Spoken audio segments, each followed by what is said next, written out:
Hey everybody, and welcome back to the channel. Today we're going to be talking about zone training. Been watching an awful lot of stuff on YouTube around zone 2, zone 3, particularly Tadej Pogačar as far as cycling goes. And in his interview with Dr. Peter Attia, some really interesting stuff about zone 2. So of course, got to get myself set up. I did a video about this Costco 807 not too long ago, heart rate monitor that I've been using sporadically, but more and more now. And I hooked that up directly to my Garmin Edge Explorer.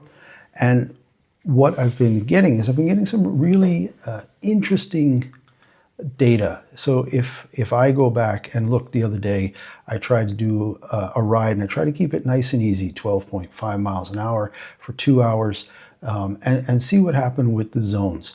And I got a fair breakdown. It was more zone 3 than I thought, but there was a fair amount of zone 2. He said 30 minutes at zone 2, an hour at zone 3, only 12 minutes at zone 4. And you can see the heart rate track here.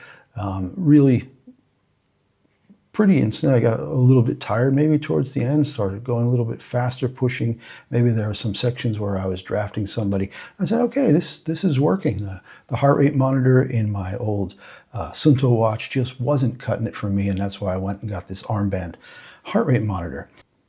And then yesterday I went out and everything got kind of turned on its head. Same heart rate monitor, same bike computer, pretty much the same route. Ended up going a little longer and a little faster. So the average time was up to 15.5 miles an hour.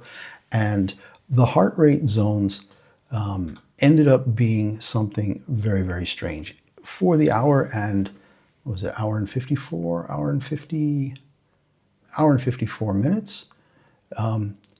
It had me in zone 4 for 62% of it, an hour and 11 minutes. And I thought, this just can't be right. So I'm trying to figure out why. I mean, I started out, as you can see here from the track, I started out and things were going pretty good.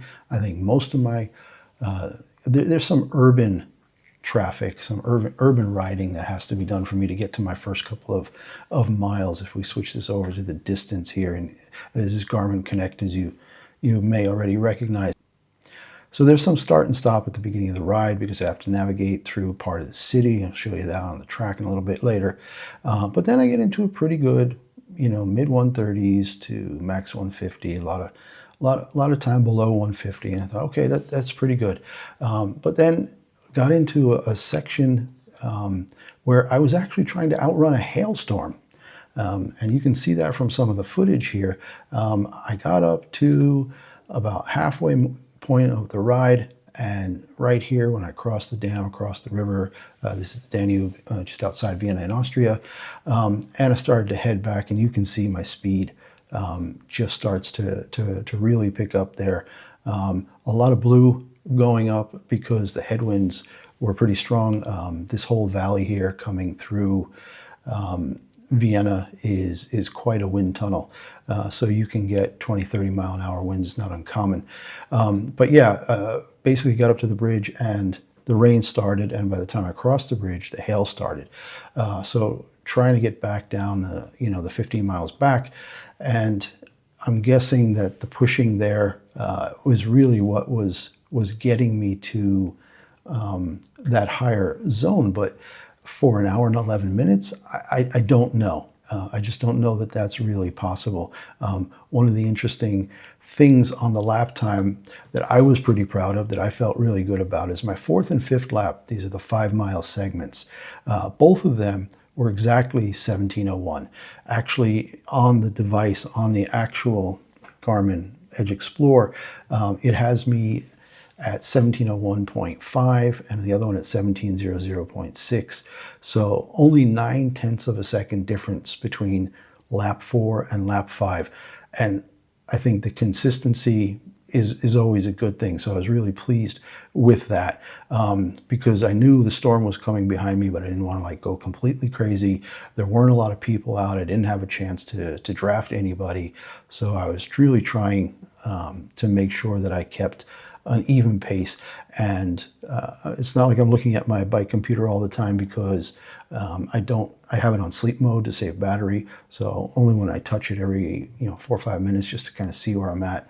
But it was really good to get these 2 laps in a row, literally the exact same time.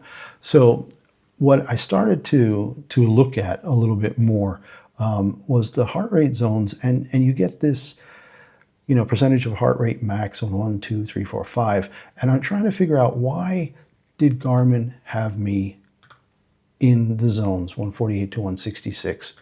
So I went over and I started to do a little bit of calculation here, and I've got my little Google sheet, and it's the middle rate, the 50 to 60, 60 to 70, 70 to 80, 80 to 90, the 5 zones, and what the calculation is. And what I found out is that I was able to say, okay, I'm going to do a little formula and use the heart rate max at 185, even though during the ride, I think it said my max was, I think it said 175. Anyway, back to the calculations.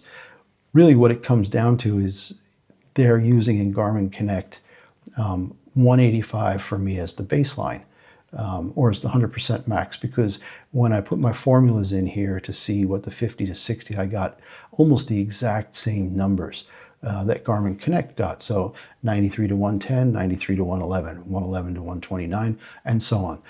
So that's the max heart rate now that they're using. Why they use that, I haven't been able to figure out. If anybody knows how they calculate that and why they would assign that top value, that heart rate max, to me, I'm 60. I cycle whatever 3,000-4,000 miles a year, and somehow it assigned that to me. I didn't set anything in Garmin for that. So I did the calcs, and I say, okay, well then yeah, that's what they're doing. They're using 185. So I guess if I really want to understand, was that really all zone 4, or is this just because of the way they're doing it? If I go in here and I plug in 190 as the max, you can see that changes things quite a bit, and my zone 4 becomes 152. So a lot of that zone 4 time would drop into 3, and 3, some of the 3 would drop into 2, and probably all of the, 171. So all of the 5 would drop to 4. So really what I want to be able to do is to get a really good sense of what my heart rate max would be.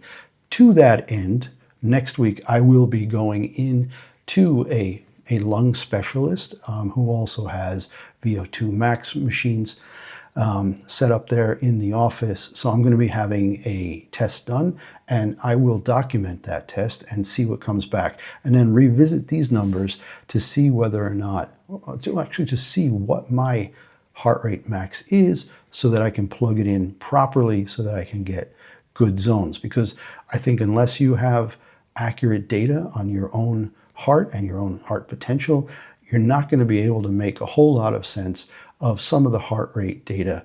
Now again, I was using a Sunto watch on my wrist for a while, and that had me in zone 5 all the time. So it clearly wasn't doing a good job of measuring.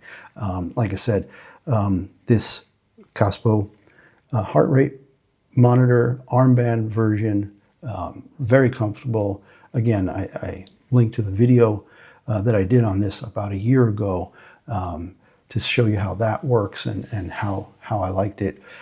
It's giving me good data, but getting that good data to fit into the proper zones is where I'm still struggling. So again, test next week on the 1st of April, and hopefully a video not long after that with what I found out to be my heart rate max.